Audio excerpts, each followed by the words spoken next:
Assalamualaikum warahmatullahi wabarakatuh.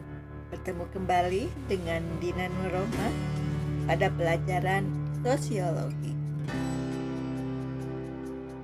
Kompetensi dasar yang harus kalian miliki adalah 3.1 memahami pengelompokan sosial di masyarakat dari sudut pandang dan pendekatan sosiologis. 4.1 menalar tentang terjadinya pengelompokan sosial di masyarakat dari sudut pandang dan pendekatan sosiologi. Pada pembelajaran kali ini, Ibu akan membahas tentang kelompok sosial di masyarakat. Materi pokok kali ini adalah tentang dasar-dasar pembentukan kelompok sosial. Yang pertama yaitu hakikat kelompok sosial. Kedua, syarat dan ciri kelompok sosial. Dan yang ketiga adalah faktor pembentuk kelompok sosial. Apakah itu kelompok sosial?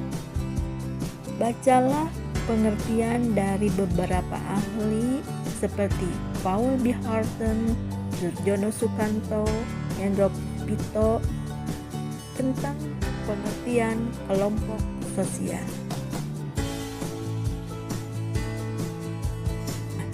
Kalian sudah bisa menyimpulkannya?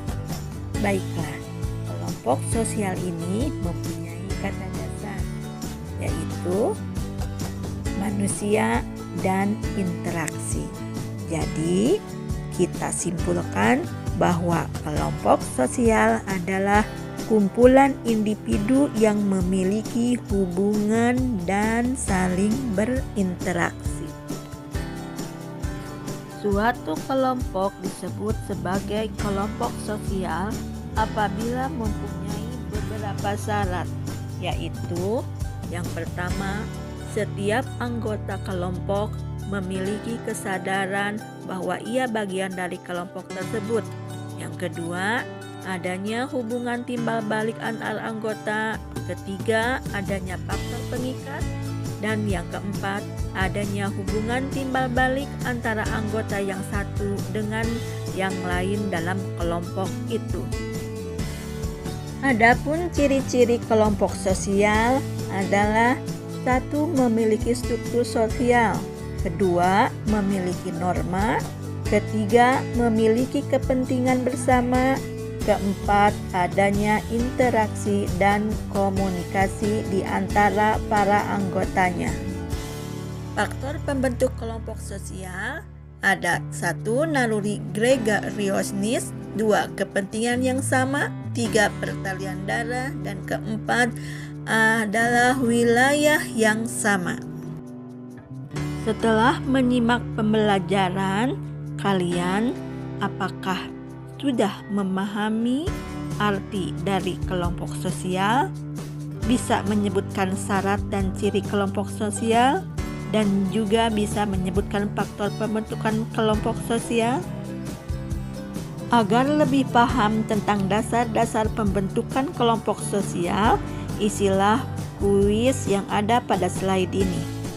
Jawaban kuis dapat kalian kirimkan melalui WA 082126014949.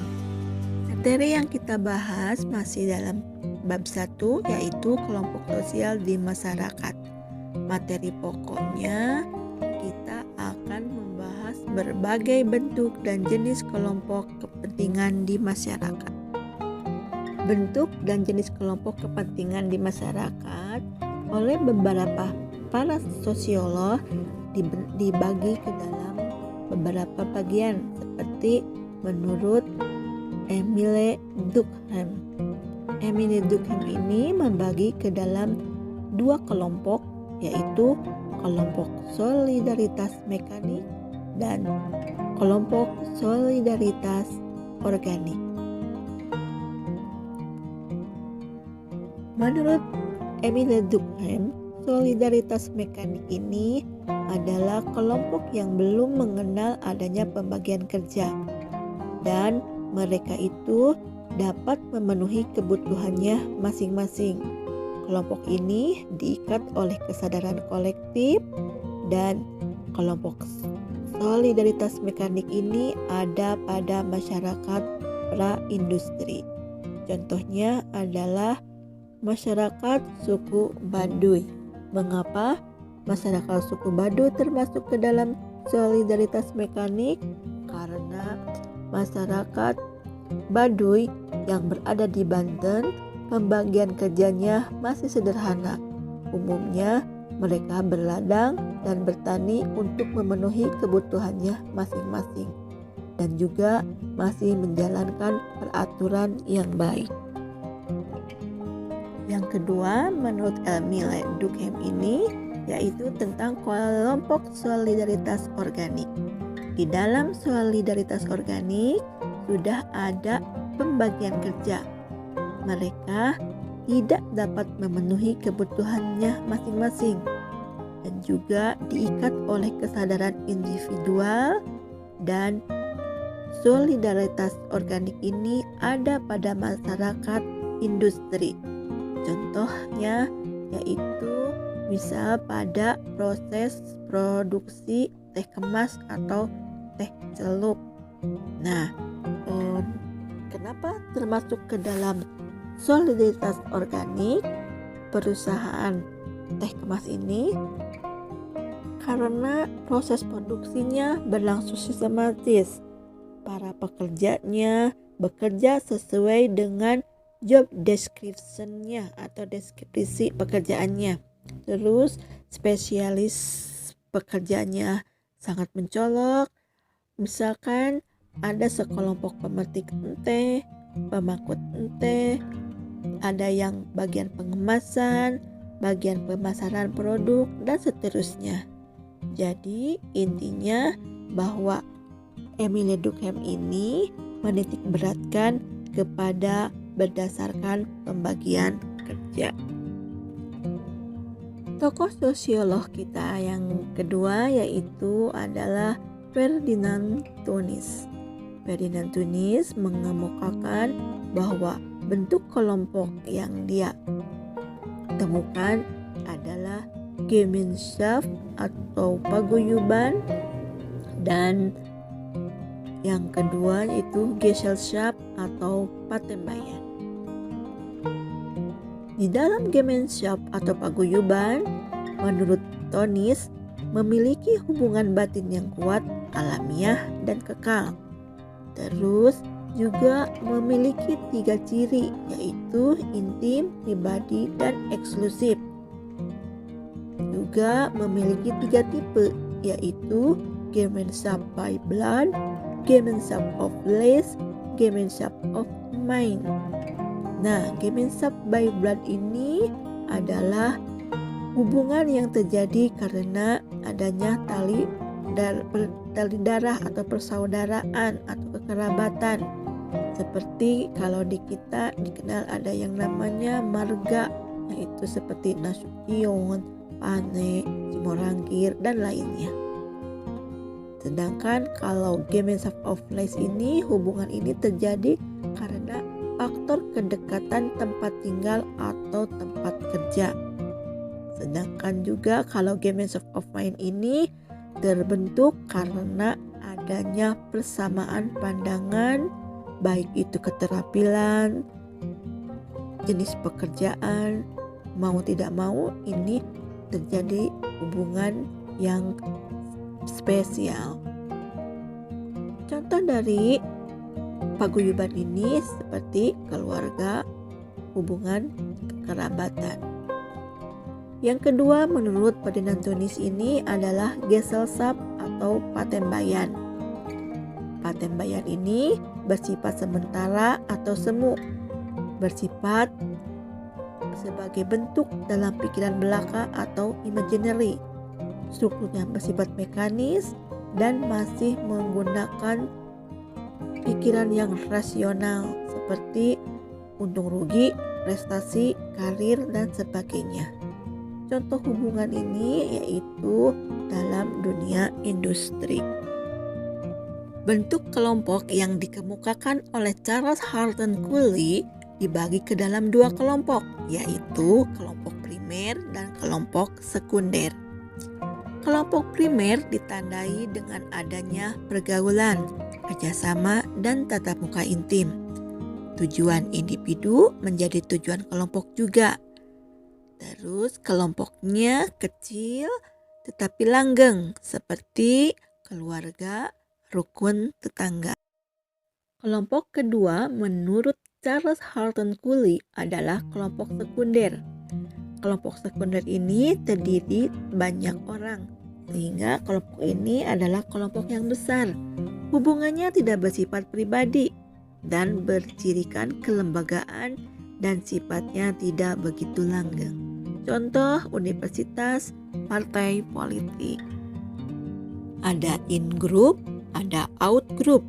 Ini adalah bentuk kelompok yang dikemukakan oleh William Graham Sumner. In-group menurut Graham Sumner, di sini sudah adanya kerjasama, persahabatan, adanya keteraturan, dan juga ada kedamaian. Disebut sebagai in-group ketika seseorang menjadi anggotanya. Dikala seseorang sudah menjadi kelompok dalam atau in-group, maka pada umumnya mereka akan timbul sikap simpati. Kelompok yang kedua adalah out-group atau kelompok luar. Kelompok yang menjadi lawan in-group. Kalau sudah menjadi out-group, biasanya akan timbul ada sikap antagonisme, antipati, dan etnosentrisme. Tak lupa juga Robert Calmerton mengemukakan bentuk-bentuk dari kelompok sosial, seperti yang dikemukakannya yaitu membership group atau kelompok keanggotaan dan reference group atau kelompok acuan. Dalam membership group, setiap orang secara fisik menjadi anggota dari kelompok tersebut. Contohnya adalah ekskul atau ekstrakurikuler yang ada di sekolah kalian. Itu menandakan adanya keanggotaan yang berbeda-beda. Yang kedua, adanya reference group atau kelompok acuan. Kelompok yang menjadi acuan bagi seseorang secara psikologis sehingga membentuk pribadi dan perilakunya. Jika kalian menyimak dengan baik materi yang diuraikan, maka kalian sudah memahami dan mengetahui berbagai bentuk dan jenis kelompok kepentingan di masyarakat, seperti yang dikemukakan oleh Emile Durkheim, Tunis, Cooley, Sumner, dan yang terakhir oleh Robert Calmerton. Untuk memperdalam pemahaman tentang berbagai bentuk dan jenis kelompok kepentingan di masyarakat, kerjakanlah dan selesaikanlah kuis yang Ibu berikan ini. Pembahasan yang akan kita pelajari masih dalam bab 1 dengan materi pokok, karakteristik khusus atau partikularisme dan eksklusivisme kelompok. Kompetensi dasar yang harus kalian miliki masih tetap 3.1 dan 4.1. Marilah kita cari tahu apa itu dimensi hubungan antar kelompok. Seperti yang telah kalian pelajari, bahwa di dalam masyarakat terdapat berbagai kelompok. Kelompok-kelompok ini saling berinteraksi atau berhubungan dengan kelompok lain. Menurut Kamanto Sunarto, dalam hubungan antar kelompok terdapat berbagai macam dimensi, seperti dimensi sejarah, dimensi institusi, dimensi gerakan sosial, dimensi perilaku kolektif, dan dimensi sikap. Yang pertama adalah dimensi sejarah. Dilihat dari dimensi sejarah, hubungan antar kelompok mengarahkan pada masalah tumbuh dan berkembangnya hubungan antar kelompok. Sehingga hubungan ini menimbulkan stratifikasi etnik, stratifikasi jenis kelamin, dan stratifikasi usia. Stratifikasi etnik menurut Noel hanya terdapat apabila memenuhi 3 syarat, yaitu etnosentrisme, persaingan, dan perbedaan kekuasaan. Kalaulah ketiga syarat ini tidak terpenuhi, maka akan terjadi masalah. Contohnya, kontak antara kelompok kulit putih dan kelompok kulit hitam di Afrika Selatan pada masa politik apartheid. Kontak ini berkembang menjadi hubungan perbudakan. Hal ini terjadi karena adanya etnosentrisme pada kelompok kulit putih, adanya persaingan di bidang ekonomi, dan adanya kekuasaan yang lebih besar pada kelompok kulit putih. Sekarang, kalau stratifikasi usia itu terkait dengan kekuasaan, hak istimewa, dan prestise yang dimiliki individu sejak mulai beranjak dewasa hingga menjelang usia tua. Setelah itu, kekuasaan, prestise, dan hak istimewa itu berkurang akibat bertambahnya usia dan kecenderungan untuk semakin tergantung dengan orang yang lebih muda. Sedangkan stratifikasi jenis kelamin terkait dengan industrialisasi. Pada masa industrialisasi, pembagian kerja antara laki-laki dan perempuan semakin jelas dan terinci. Yang kedua adalah dimensi institusi. Dimensi institusi dalam hubungan antar kelompok dapat berubah institusi politik dan ekonomi.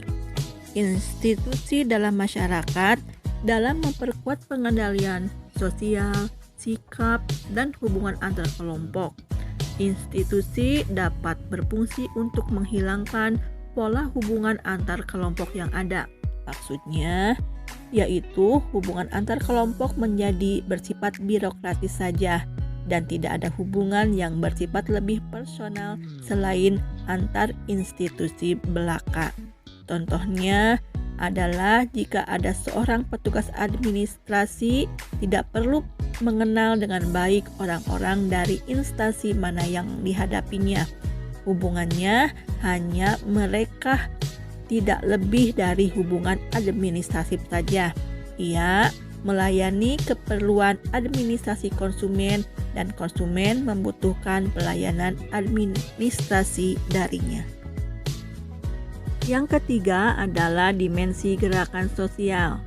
Hubungan antar kelompok sering melibatkan gerakan sosial, baik yang diprakarsai oleh pihak yang menginginkan perubahan maupun oleh mereka yang ingin mempertahankan keadaan yang sudah ada. Contohnya misalkan gerakan perempuan untuk menentang kekerasan dalam rumah tangga. Dan juga ada gerakan perempuan konservatif yang mempertahankan peran perempuan sesuai dengan tradisi. Yang keempat adalah dimensi perilaku. Salah satu bentuk perilaku yang ditampilkan adalah diskriminasi yang ditujukan pada anggota berbagai kelompok. Misalnya perilaku diskriminatif dan pemeliharaan jarak sosial. Yang kelima adalah dimensi perilaku kolektif. Perilaku kolektif merupakan tindakan bersama oleh sejumlah besar orang, bukan tindakan individu semata. Menurut Laik, Keller, dan Calhoun, rangsangan yang sama dapat terdiri atas suatu peristiwa, benda, dan ide. Peristiwa perilaku kolektif, misalnya demonstrasi, huru-hara, pengrusakan, atau bentrok fisik. Yang terakhir adalah dimensi sikap. Dalam dimensi sikap ini, hubungan antar kelompok sering memunculkan sikap atau perilaku yang berbeda dan juga dapat memunculkan sikap partikularisme dan eksklusivisme. Setelah mempelajari dimensi sikap yang dapat memunculkan partikularisme dan eksklusivisme, mari kita cari tahu arti dari partikularisme dan eksklusivisme dalam Kamus Besar Bahasa Indonesia. Partikularisme menurut Kamus Besar Bahasa Indonesia adalah sistem yang mengutamakan kepentingan pribadi di atas kepentingan umum atau aliran politik, ekonomi, kebudayaan yang mementingkan daerah atau kelompok khusus. Contohnya adalah ketika seseorang pimpinan di suatu perusahaan hanya mau mempekerjakan pekerjanya yang berasal dari kampungnya sendiri. Adapun eksklusivisme menurut Kamus Besar Bahasa Indonesia adalah paham yang mempunyai kecenderungan untuk memisahkan diri dari masyarakat. Secara sosiologis, cara pandang eksklusivisme ini mempunyai sisi positif dan sisi negatif. Contohnya adalah ketika seorang anak kaya hanya mau bergaul dengan seseorang yang mempunyai latar belakang sosial dan ekonomi yang sama. Pada pembahasan kali ini, kalian tentunya bisa dan memahami apa itu dan berbagai jenis-jenis dari dimensi hubungan antar kelompok dan memahami apa itu partikularisme dan eksklusivisme kelompok. Agar memahami pembelajaran tadi, alangkah lebih baiknya kalian mengerjakan kuis yang ada di slide ini. Sekian pembelajaran kali ini. Sampai bertemu pada materi selanjutnya. Tetap semangat, tetap sehat, tetap bahagia. Wassalamualaikum warahmatullahi wabarakatuh.